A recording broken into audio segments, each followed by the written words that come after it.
Good afternoon. I see a few more people are straying in, but I'm hoping they'll take their seats. I'm Dr. Phoebe Thorpe, and it's my pleasure to welcome you to CDC Public Health Grand Rounds for May 2015, Dengue and Chikungunya in our backyard, preventing Aedes mosquito-borne diseases. Public Health Grand Rounds has continuing medical education credits for physicians, nurses, pharmacists, and others. Please check our website to find more details. In addition to the CMEs available for Public Health Grand Rounds, CDC has also developed a dengue case management tool to help healthcare providers treat their patients with dengue. They also have CME credits there, and I would check it out. In addition to our website, we also have social media sites, and we have a featured video segment called Beyond the Data that will be posted shortly after today's session. We are also tweeting today. You can follow us at CDC NCEZID by using hashtag CDC Grand Rounds. Thank you. We have partnered with the CDC Public Health Library to provide scientific articles related to dengue, chikungunya, and Aedes mosquito control. The full listing is available at the website cdc.gov/library/sciclips. To give you a sense of how quickly these diseases can spread, I want to share with you a recent outbreak of chikungunya in Puerto Rico. The blue indicates residents of a reported case. As you can see, in 3 short months, chikungunya spread widely, with over 10,000 suspected cases reported and almost 2,000 cases tested positive. Here is a preview of the upcoming Public Health Grand Round sessions. Please join us. And in addition to our outstanding featured speakers, I'd also like to take a moment to acknowledge the important contributions of the individuals listed here. Thank you. And now, a few words from CDC's Director, Dr. Tom Frieden.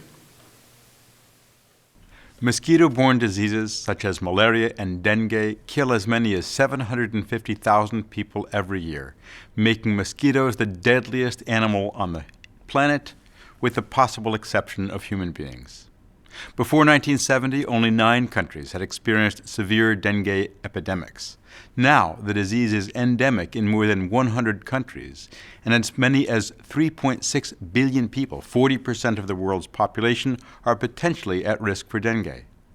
Chikungunya is an emerging mosquito-borne threat that is now on our doorstep, having reached the Caribbean in late 2013.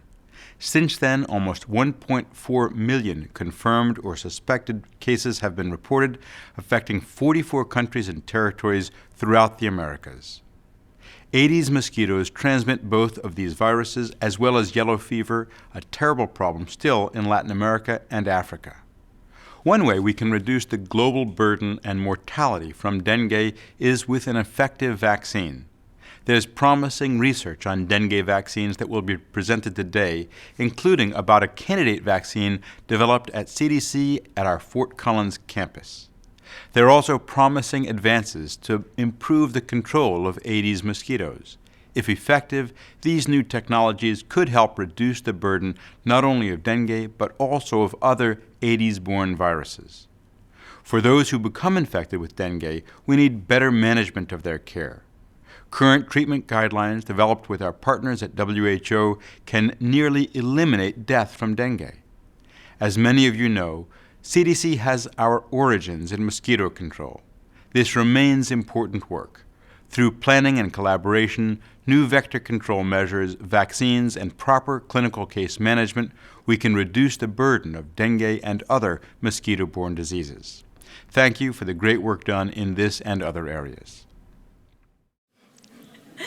And now for our first speaker, Dr. Mark Fisher.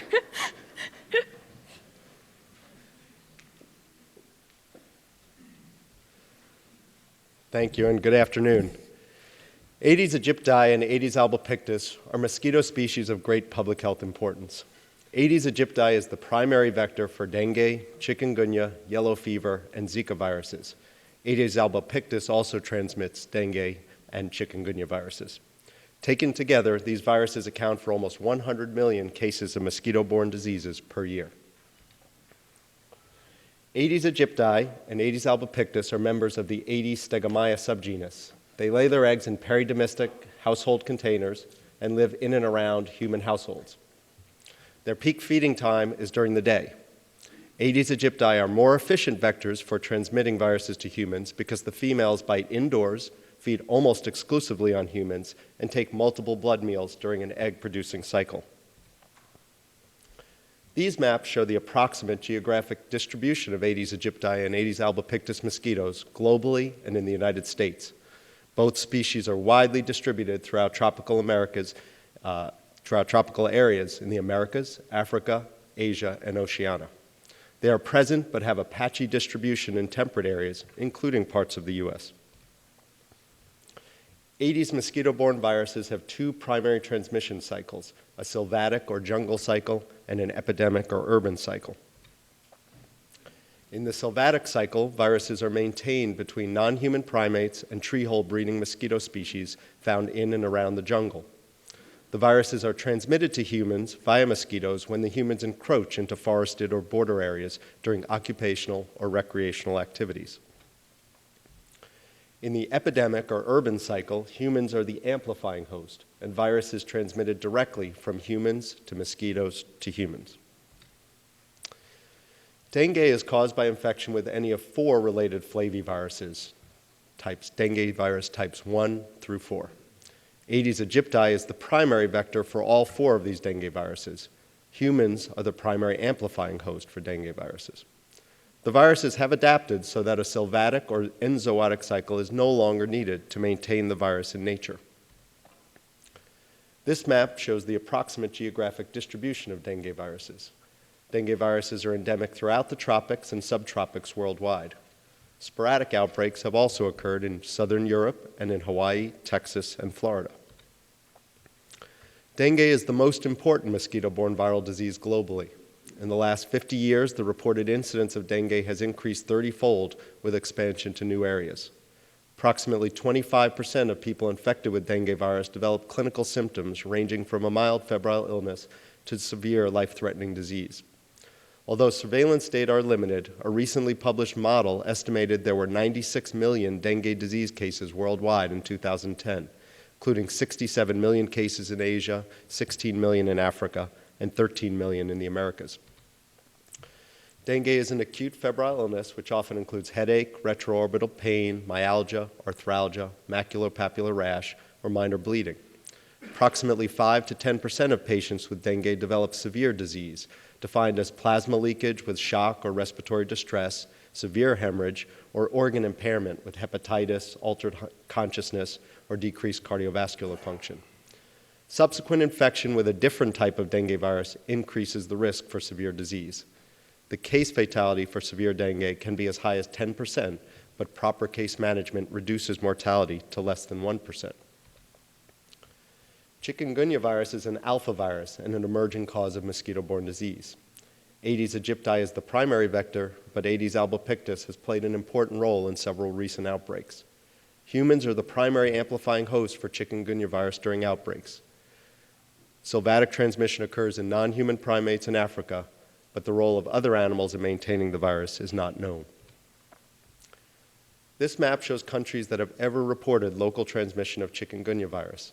The virus was first isolated in Tanzania in the 1950s.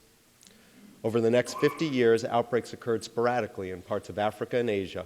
And then beginning in 2004, there were large expansion in the number of disease cases reported from India and islands in the Indian and Pacific Oceans. Imported cases also resulted in outbreaks in Europe. In late 2013, the first local transmission of chikungunya virus in the Americas was identified in the Caribbean. Over the next 18 months, the virus spread throughout much of the Western Hemisphere and caused outbreaks on many Pacific islands. Chikungunya virus often causes large outbreaks with high infection rates affecting more than a third of the susceptible population. The majority of infected people develop clinical symptoms. In 2014, more than 1 million cases of chikungunya were reported worldwide, with most occurring in the Caribbean and Central and South America. The primary clinical symptoms of chikungunya virus infection are fever and polyarthralgia. The joint pain can be severe and debilitating. Other common findings include headache, myalgia, arthritis, and maculopapular rash. The acute symptoms typically resolve in 7 to 10 days. However, some patients have persistent or recurrent rheumatologic problems for months following their acute illness. The overall case fatality rate is less than 1% and occurs mostly in older adults with underlying medical conditions. Yellow fever virus is another mosquito-borne flavivirus. Most human infections occur as a result of Sylvatic transmission in people with occupational or recreational exposures. Urban outbreaks occur periodically and mostly in West Africa. Aedes aegypti is the primary vector during these urban outbreaks. Yellow fever virus is distributed throughout sub-Saharan Africa and tropical South America. Although urban outbreaks of yellow fever occurred in Europe and North America until the early 1900s, local transmission has not been reported in these areas for decades. Local transmission of yellow fever virus never has been identified in Asia or Australia. However, these regions are at risk for importation, and many of their urban areas have Aedes aegypti and susceptible human populations.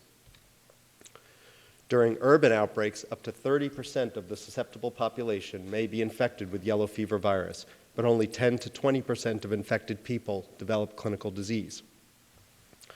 WHO estimates that 200,000 cases of yellow fever occur annually worldwide, with 85% of reported cases occurring in sub-Saharan Africa. Yellow fever is an acute febrile illness, often presenting with headache, myalgia, vomiting, and lumbosacral pain. Up to 15% of symptomatic patients develop severe disease with jaundice, hemorrhage, or multi-organ failure. The characteristic hyperbilirubinemia usually peaks toward the end of the first week of illness. Case fatality is 20 to 50% in patients with severe disease.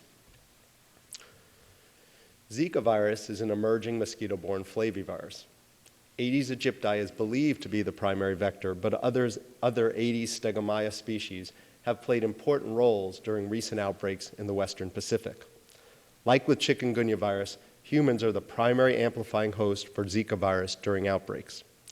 Sylvatic transmission in non-human primates occurs in Africa, but the role of other animals in maintaining the virus is not known.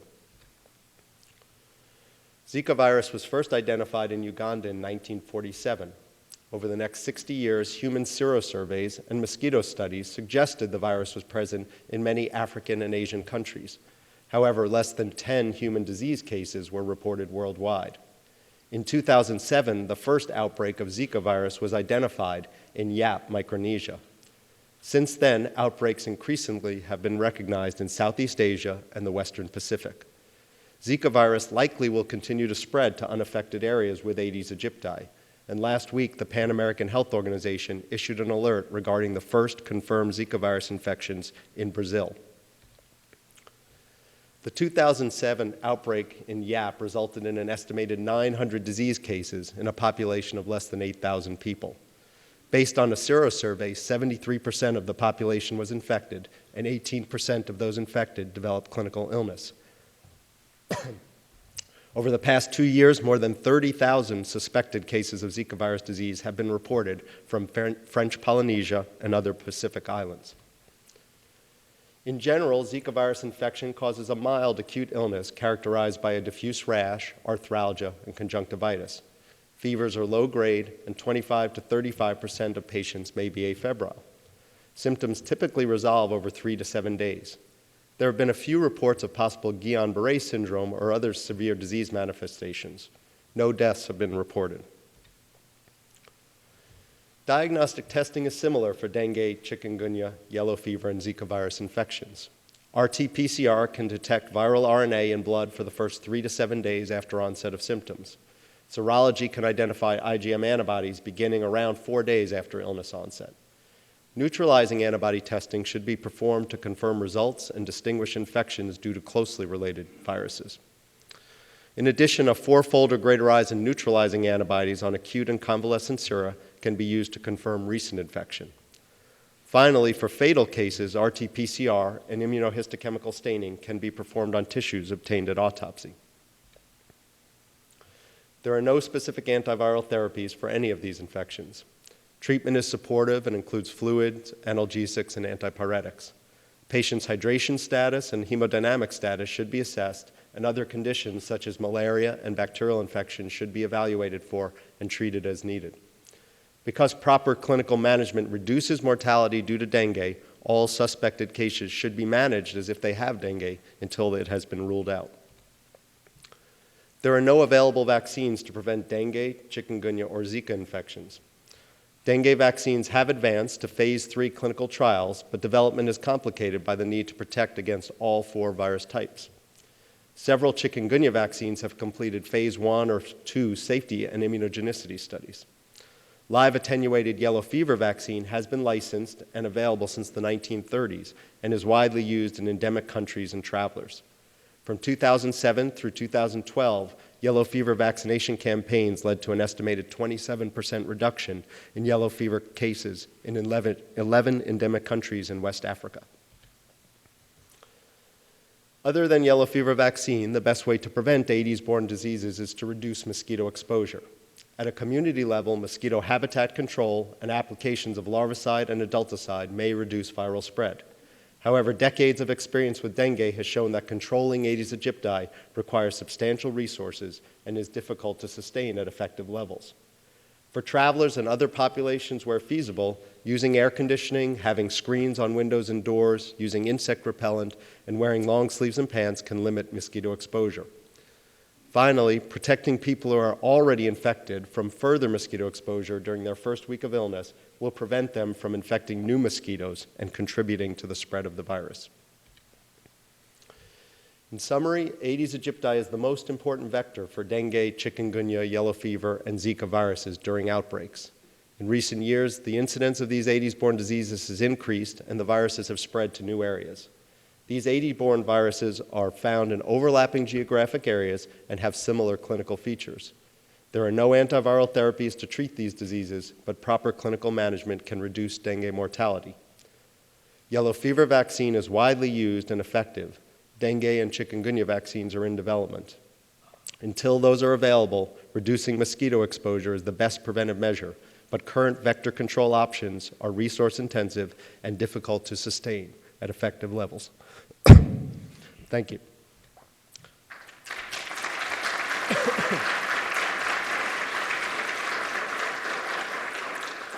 Now I'd like to introduce Dr. Thomas Scott from the University of California, Davis, who will be our next speaker.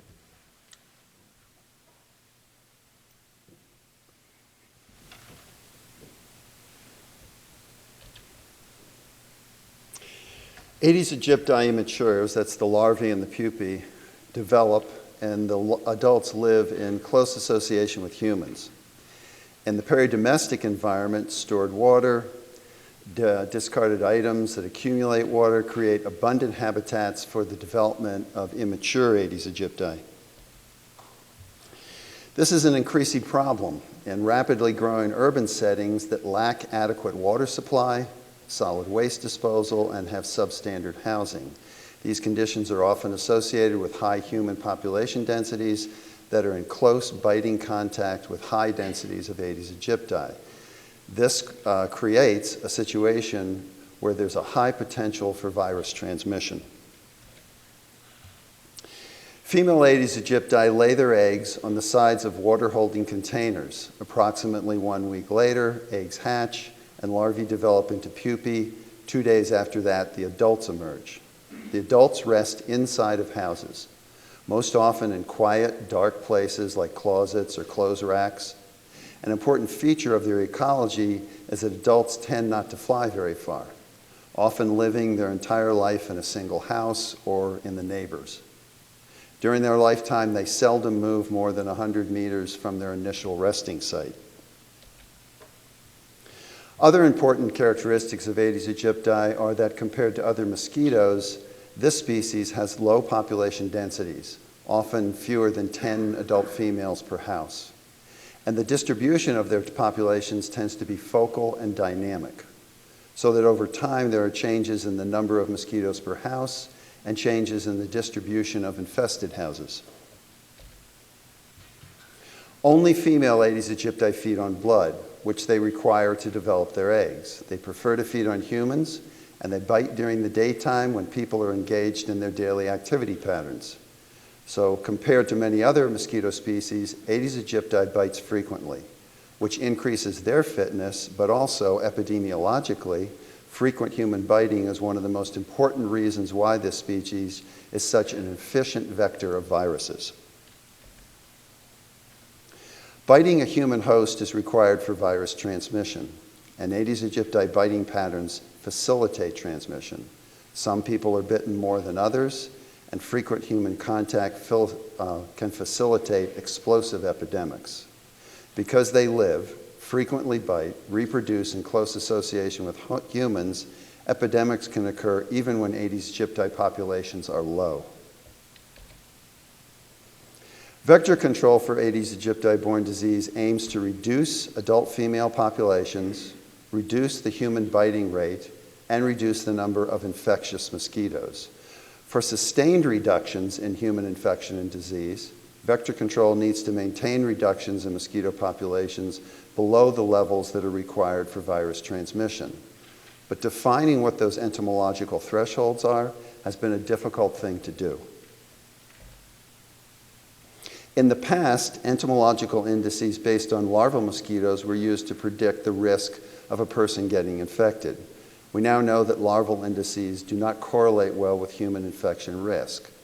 Consequently, there's been a shift to adult mosquitoes, but that requires understanding of complex relationships among things like the susceptibility of the human population, so herd immunity, contact rates between people and mosquitoes, human density, the introduction of novel viruses, and weather. With these kinds of constraints in mind, what are the vector control options? Of the methods that are currently available, larval control by itself has been difficult to use in a way that sustains epidemiological impact. The major categories currently available for larval control include container cleaning, manipulation and treatment, social campaigns that are based on education, reduction of aquatic mosquito development sites, and fines and penalties if larvae or pupae are found on the premises. For adult control, currently available methods include space spray, which needs to be done inside the house where Aedes aegypti rest. Outdoor spray of insecticide from trucks or planes is ineffective because it doesn't reach the mosquitoes that are inside human habitations. Indoor residual or long-lasting insecticides that are sprayed on surfaces of inside houses can be effective as personal protection, repellents. But for all of the chemical-based options, resistance to insecticides is a threat, and it's a growing problem. Among the various interventions that are currently under development, the four most promising include release of insects carrying a dominant lethal, or riddle, which aims to reduce mosquito populations, infection with the bacteria Wolbachia to reduce a mosquito's capacity to transmit virus, lethal Ovitraps, which aim to reduce mosquito populations, and new insecticides that are effective against resistant mosquito populations. There are two strategies for riddle. The first renders the adult female flightless. Males homozygous for a female-specific transgene are released into the field where they mate with wild-type females. The heterozygous female progeny cannot fly, so they can't mate, they can't bite a human, and therefore they can't transmit the virus. These heterozygous daughters die.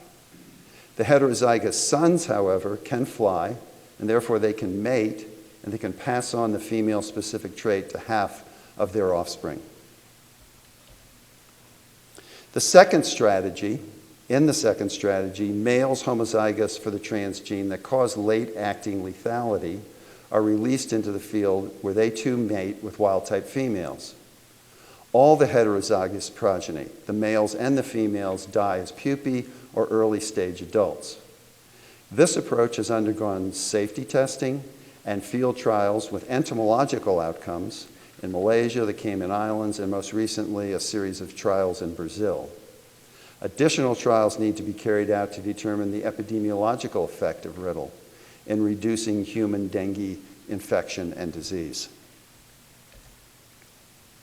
The Wolbachia strategy is based on an endosymbiotic bacteria that commonly infects many different insect species. Female Aedes aegypti, experimentally infected with Wolbachia, pass the bacteria on to their progeny, and infected mosquitoes are about 2/3 to 3/4 less likely to become infected with and transmit dengue virus. This strategy interferes with the mosquito's capacity to transmit the virus. By a process called cytoplasmic incompatibility, the offspring from Wolbachia-infected females are favored, and the bacteria spreads through the mosquito populations. Field trials with released infected mosquitoes have successfully established Wolbachia infection in natural Aedes aegypti populations in Australia. Presently, field trials are being initiated to test the impact of Wolbachia-infected Aedes aegypti on reducing dengue infections in humans. This strategy is interesting because it's one that could be used against other viruses. It's currently being done with dengue, but it is not limited to dengue. Autocidal Gravid traps, also called lethal Ovitraps, are designed to reduce mosquito populations by removing egg-laying older and potentially virus-infected Aedes aegypti. Females are attracted to these black containers, and when they attempt to lay their eggs, they get stuck on an adhesive inside the trap. Field trials in Puerto Rico resulted in a sustained 88% reduction in Aedes aegypti populations, and ways to enhance the attractiveness of the traps are being explored. But as with other interventions that are under development, all of them, trials need to be carried out to determine the epidemiological impact of these different approaches. The Innovative Vector Control Consortium, or the IVCC, is partnering with industry to develop new insecticides. Although this program is primarily directed at malaria control, the new insecticides and strategies developed could be applied to Aedes aegypti. This group aims to develop 3 new active ingredients by 2020-2022. They also aim to make improvements in indoor residual sprays and insecticide-treated materials. Due to limitations in Aedes aegypti vector control and the challenges of developing vaccines, especially for dengue, there's a growing consensus that there's not one best strategy for Aedes aegypti-borne disease control. Support is growing, therefore, for strategies that combine vector control with vaccines. The complementary features are that, on one hand, vector control reduces the force of virus infection in humans, making it easier to reach vaccine delivery goals, while on the other hand, vaccines artificially elevate and sustain herd immunity, making it easier to sustain a vector control impact.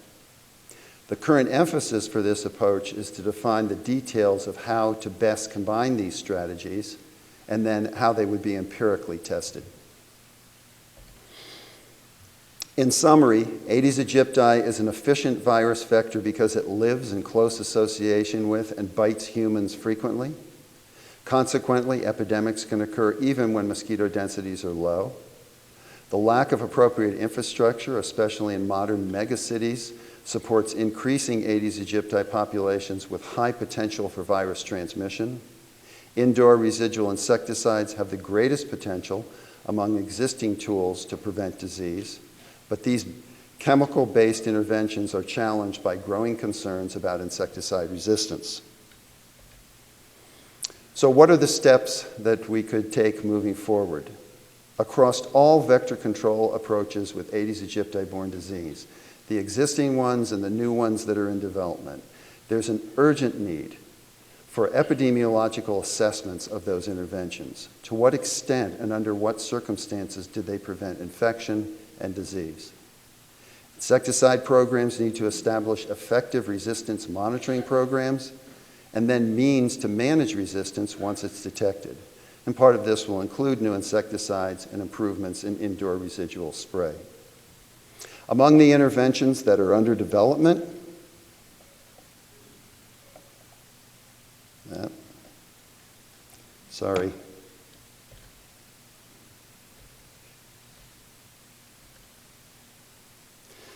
Among the interventions that are under development, the most promising are genetic strategies, and that would be Riddle and Wolbachia.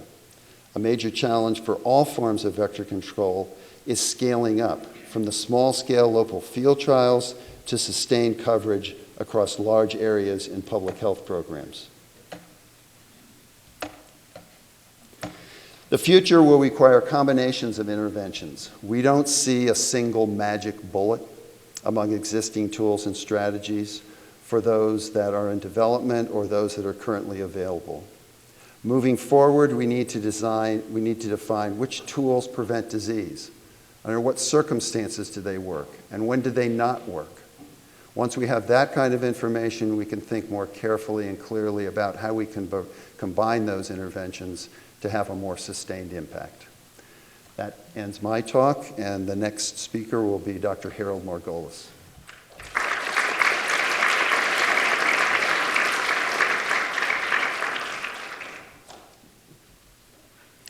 Thank you. Good afternoon.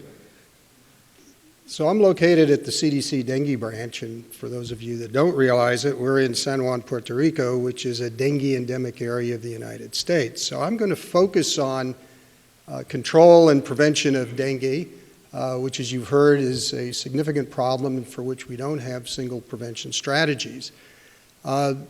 Just to review, dengue virus infections are primarily asymptomatic, as you heard for the other flaviviruses, including yellow fever and Zika, and in contrast to chikungunya, which has a much higher symptomatic disease rate. Dengue presents as an acute febrile illness, which is problematic in terms of diagnosis. There are no single set of symptoms or signs that identify this infection or this disease. And the typical course is 4 to 5 days of fever, which then resolves, and at which time upwards of 10% of individuals can go on to have severe dengue, which I'll describe a little bit later. So one of the issues, and you've heard this said before, is that somebody with dengue should not die. So case management is extremely important, and the key thing in severe dengue is plasma leakage. It's not hemorrhage, and it's this situation where endothelial cells leak, compensated shock occurs, which then goes on to decompensated shock. And yes, a subset of individuals will have dengue hemorrhagic fever, probably a term that most of you are familiar with, but which has really been replaced with severe dengue, and this being a subset of severe dengue. Timely diagnosis is important in terms of improved prognosis, and again, if properly managed, which really requires the early recognition of compensated and decompensated shock and proper fluid management, the vast majority of people will survive, and case fatality rates are now under 0.1% in areas where these activities have been implemented. As you heard initially, CDC has been involved in developing a course. This was primarily directed at physicians in Puerto Rico, where we actually found that case management, in spite of being in an endemic area, was not ideal. And for those who want to take care of either your patients that you're seeing overseas in dengue endemic areas, or that you may be seeing as travelers returning with dengue, I head you to this 4-hour course, which gives you case management and case studies.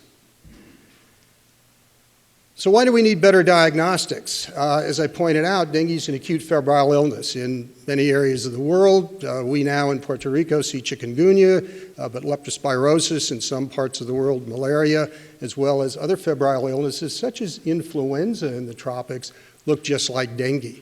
Clinical diagnosis is often inconclusive because many of these other diseases have fever, rash, periorbital pain, and fever again.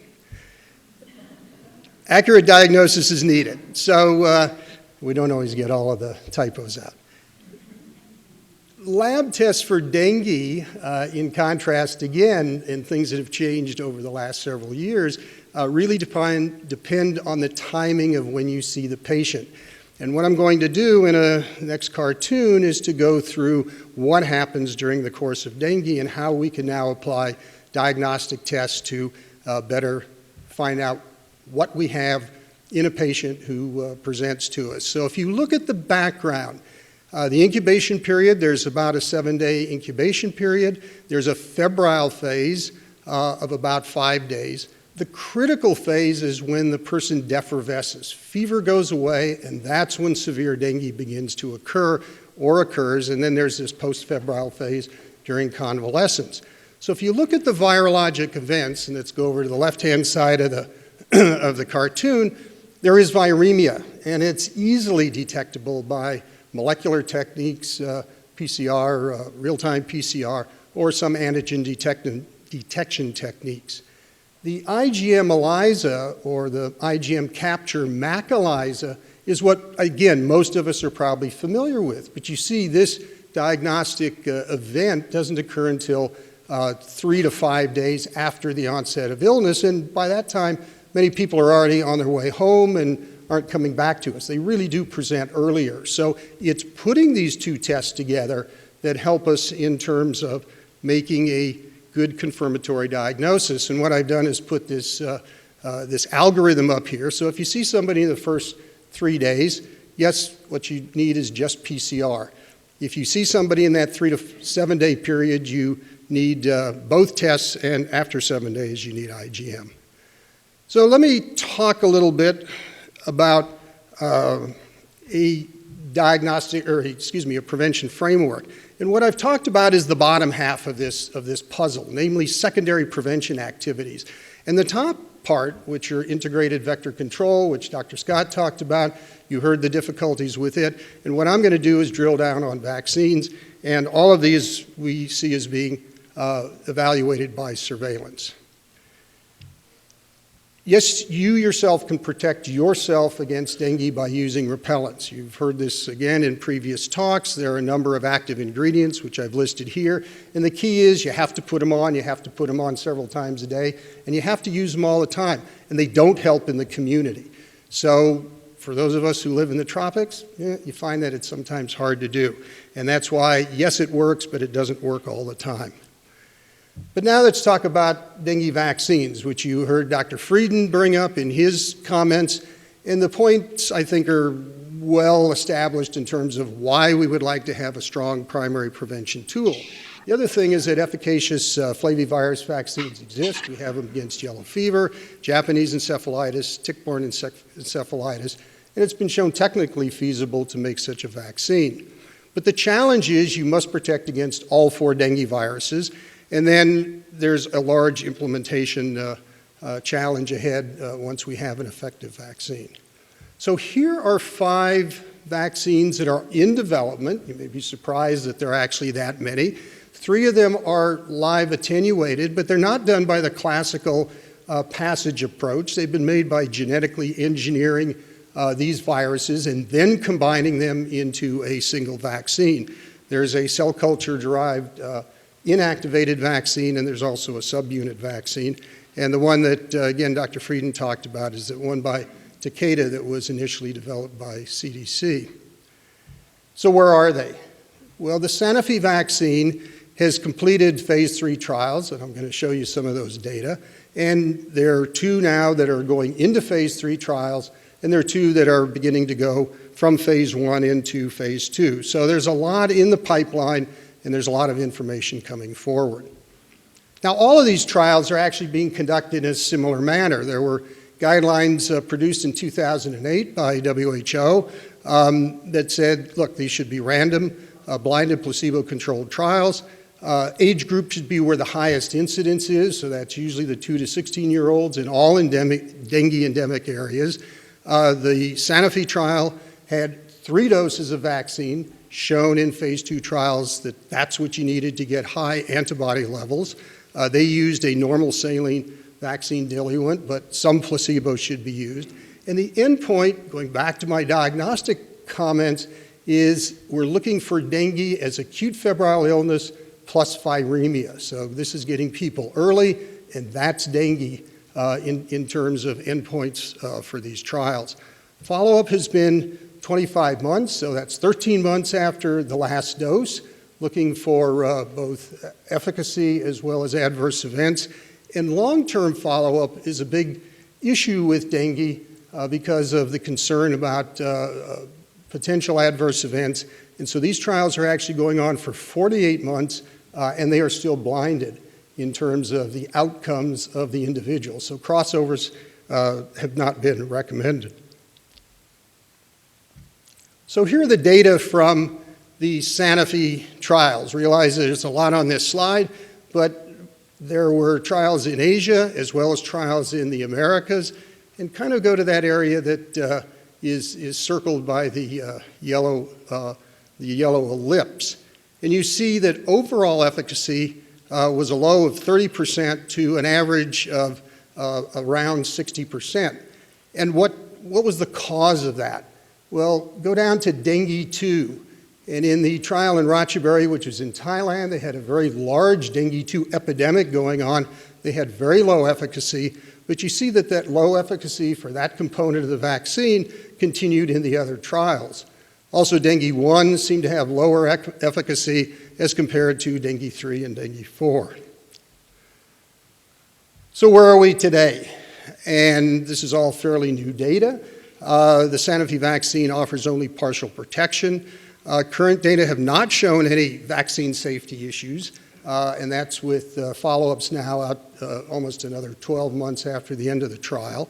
But long-term follow-up, as I pointed out, is needed to be sure that any waning immunity does not precipitate or cause severe adverse events in people who may then be later on exposed to dengue, a phenomenon called antibody-dependent enhancement, which has been seen to cause a small proportion of severe events in dengue.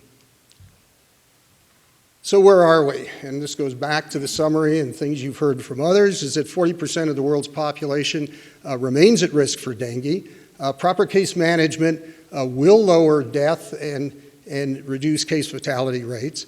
Lab diagnostics is really dependent on getting the right test at the right stage of illness or using 2 tests.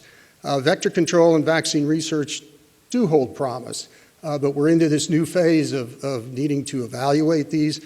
And until a safe and effective vaccine is available, enhanced surveillance, rapid diagnosis, personal protection are still the best methods for preventing dengue. And in terms of future directions, as Dr. Scott pointed out, we need to evaluate best ways to implement vaccination and also combine that with vector control that is being used. And these new control options and ways to implement them need to be put into community-based outcome studies. There needs to be an improvement in diagnostic tests. Everything I told you about are things you need in a fixed laboratory, but point-of-care tests are something that are needed. Currently, they don't work very well. And increase of universal dengue case management has been shown to be effective, needs to be continued, and education is a key part of that. And ultimately, we need to, every time we look, we find dengue where we didn't think dengue was. And many of you were surprised probably to see that Africa in those early maps was lit up with a lot of dengue. Well, that was because it probably started there, and now people are looking. So timely diagnosis is important. Safe and effective vaccines are needed. Surveillance needs to be enhanced because that's how we're going to tell what's working, and vector control measures should be improved and sustained. Coordination of all of these and all of these very different groups of investigators and people need to be working with each other in terms of going forward. Thank you.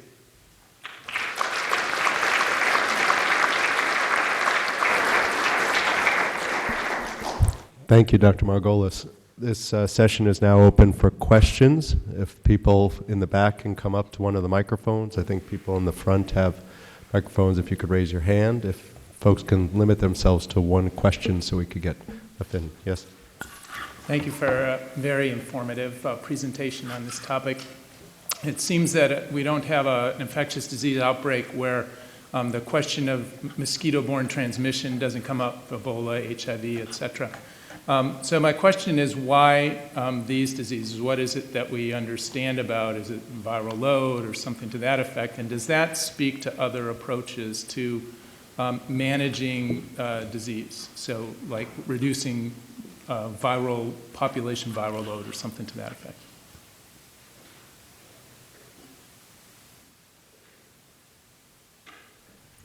I'm not sure I fully understand the question, but Why these diseases and not the other diseases that come up and people say, well, can this be transmitted by mosquitoes? I mean, why these diseases are transmitted by mosquitoes, I think has a combination to do with obviously the vectors, which I think these people can speak best to, as their ability to be infected, and obviously the mosquito species need to be able to be infected, not affected to the point that they can transmit it.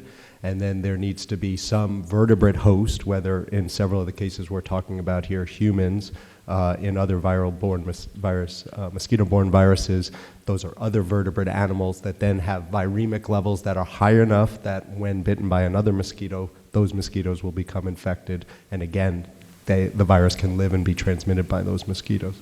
I don't know if you want to address that as well. Yeah, I don't really have much to add to that except that there is a intimate relationship between the mosquito and the virus, but also the human host. So this is a virus that needs to be able to replicate between two very different sorts of hosts, and that is oftentimes unusual. Good questions. From our online audiences, how important is serodiagnosis, rapid diagnosis, if there's no specific antiviral against dengue or chikungunya?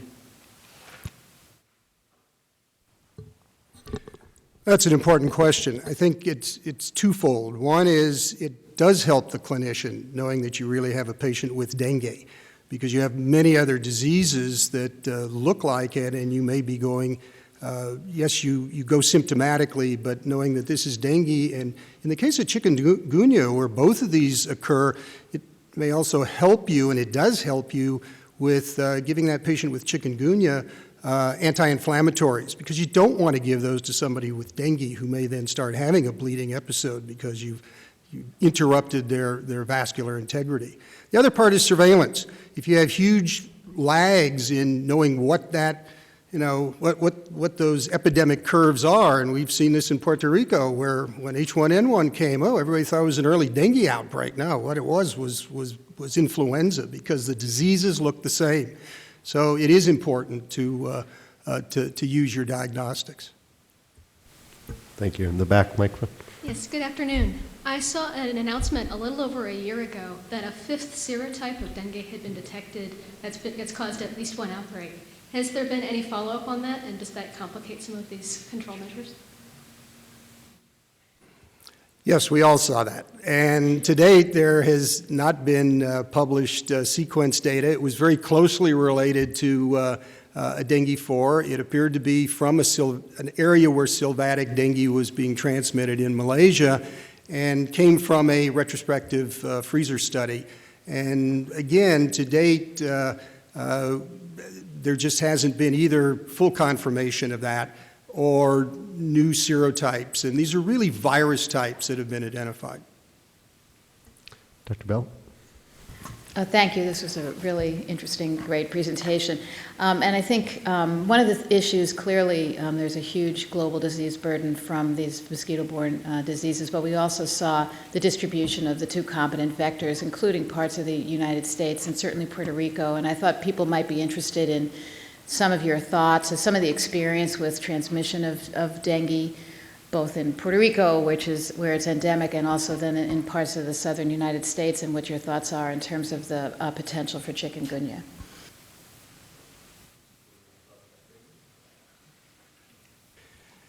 Well, Puerto Rico obviously has dengue. We've had epidemic cycles, and this is a cyclical disease. So in 2010, at least 27,000 reported cases, and the ups and downs. This vector is everywhere. Puerto Rico does not have one of these new approaches to vector control. It's really pretty sporadic. It's pretty haphazard. And people live tropically, and those of you that have lived in the tropics know what I mean. So you have mosquitoes in your house, and you go where mosquitoes are. And to me, that is much of what goes on with dengue. What we've been able to do in Puerto Rico is to really change the case fatality rates by best care. And I think this spills over with chikungunya. And again, you saw some of the graphics. My little quip is that Chikungunya tells you how good or bad your vector control program is for Aedes aegypti, because it just picks it out immediately. I think for chikungunya, there have been a number of models looking at risks of transmission spread into the United States. I think dengue is the best model we have. Obviously, they're very similar ecologies, same vectors. There are some differences. People with chikungunya infected might have slightly higher and longer levels of viremia. There's a higher proportion that are symptomatic, so you're going to see those infections. But probably dengue, where you see hundreds of thousands, if not millions of cases in the Americas, with thousands of travel-associated cases, and then a relatively, tens to hundreds of locally transmitted cases a year, is probably the best model or guesstimate that we have for what might happen in the continental United States with regard to chikungunya. And that's what we saw, at least in the first year of transmission, with over a million suspected cases in the Americas, a few thousand travel-associated cases among returning travelers to the U.S., and 11 locally transmitted cases identified in Florida. I think it remains to see what will happen in the next season or coming years. So like Mark said, most people that get a chikungunya infection present with an apparent illness. So you would expect, like Hal indicated, that might be more sensitive. A lot of it in terms of in the United States is going to depend on the extent to which mosquitoes have contact with people. And so our lifestyle is different, and therefore I wouldn't expect, I'll go out on a limb, I wouldn't expect there to be nearly as much, depending on communities and how people live, that we're seeing in other parts of the Americas. Because we just don't have mosquitoes aren't biting us as often. Thank you. Excellent point. Back at the microphone. Hello. I have a keen interest in dengue, being that I suffered from it twice when I was living in the Dominican Republic. And I guess just interestingly to me, I've seen a lot of these different sort of techniques to prevent mosquitoes in general. But I know anecdotally I had heard, and I just wanted to know if there's any real research behind the fact that perhaps just a diet, a specified diet, maybe a vitamin supplementation might be able to prevent mosquitoes from biting certain people, just in the fact that, interesting to me, that I was surrounded by people who lived there in the Dominican Republic their whole lives and never had dengue, and yet, I mean, I could walk into a room and where there were no mosquitoes, and then all of a sudden there were mosquitoes everywhere biting me, and it just was odd to me that nobody else seemed to be, or just there was like a certain component of something that I had that the mosquitoes wanted that they did not want from anyone else. Thank you. And I saw this happening a lot, and I just thought that was interesting, some kind of pH or something that makes certain skin or blood more desirable than like endemic. Thank you. I think Dr. Scott will address your question. Well, first of all, I'd like to test those people and see if they actually. I bet that most of them had dengue, and maybe not apparent infections, and didn't know it at the time. There clearly are differences in how some individuals are bitten more often than others, and the best explanation for that probably has to do with microflora, bacteria that are on our skin that emit chemicals that attract the mosquitoes. And there are differences that are associated with age. We tend to see adults, middle-aged adults, getting bitten more often than children. But even within those categories, there's some individuals that get bitten more often than others. There's no evidence that I know of that diet, garlic, beer, all kinds of things have any impact on that. Thank you. I think right here. Yes. It's been well established that dengue has spread throughout the world to all the continents. And it's been well established that chikungunya has recently spread to the Western Hemisphere. And it's well established that Zika is now in Brazil and is in the Pacific. Why is it that yellow fever, which has the same vectors, has not spread? It's stable. And there's so many at-risk populations in Asia, which it would be cataclysmic if it spread. That's an excellent question. I don't have a very good answer for you. There has been some spread of yellow fever, but it's been in much limited ways, basically contiguous spread within the areas. within South America and Africa where it's endemic, but no spread, as you say, to other continents, especially Asia would be of great concern. I think the greatest difference that I can point to is that the virus has not adapted to humans as the primary vertebrate host. So for the other viruses we're talking about, humans have viremia levels that are high enough that they will transmit to mosquitoes. Unfortunately, only in this urban cycle when Aedes aegypti becomes involved has that been seen, whereas in the typical pattern of yellow fever, it has been limited so far to this sylvatic or jungle cycle where other mosquitoes and other vertebrate hosts, mostly non-human primates, are playing a role. In addition, it doesn't address why it hasn't spread to Asia, but we have a vaccine, and the vaccine, which has been available since the 1930s, can be used to basically protect people who are going to endemic areas from becoming infected and viremic, bringing it to other areas. So those are two possible reasons that have reduced the risk of spread, but why we haven't actually even seen any outbreaks or limited outbreaks in those areas, I don't have an answer for. I don't know if... There were 3 different hypotheses that have been proposed. One of them had to do with different vector competence of mosquitoes in different parts of the world. And there was a group at Yale University that extensively looked at that, and they didn't see a difference. So the mosquitoes in Asia were competent to transmit yellow fever. There was another one that had to do with movement of people, and that maybe they just weren't moving from places in Africa where it would introduce it, but that with global travel the way it is today, that didn't seem reasonable. And the third one, which, and Hal and I were just conferring on this, hasn't been proven, so it's a hypothesis, has to do with non-reciprocal immunity. So if you're immune to dengue virus, you get some protection against a yellow fever infection, but if you've been vaccinated, for example, the yellow fever, you're not necessarily protected against dengue. That's not been proven, but for me, that seems like the most reasonable explanation. So in Asia, there's a lot of people that have already had dengue, and they may be protected for that reason. Do we have a question? Susan? Again, from online audiences, are there any ophthalmic complications after chikungunya infection?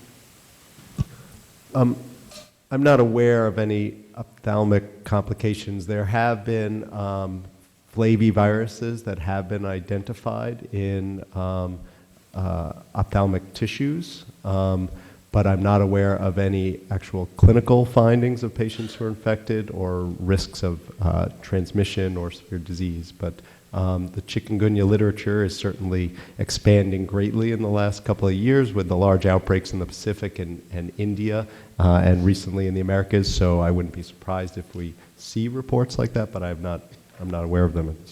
That question was from India. The microphone.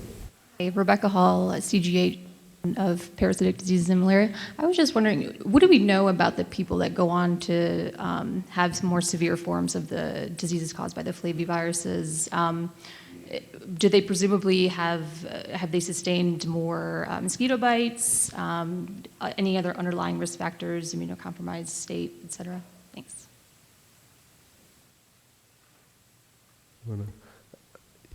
So for I don't think it has anything to do with the number of mosquito bites you have, because you're basically infected and then it's an issue of your body's response.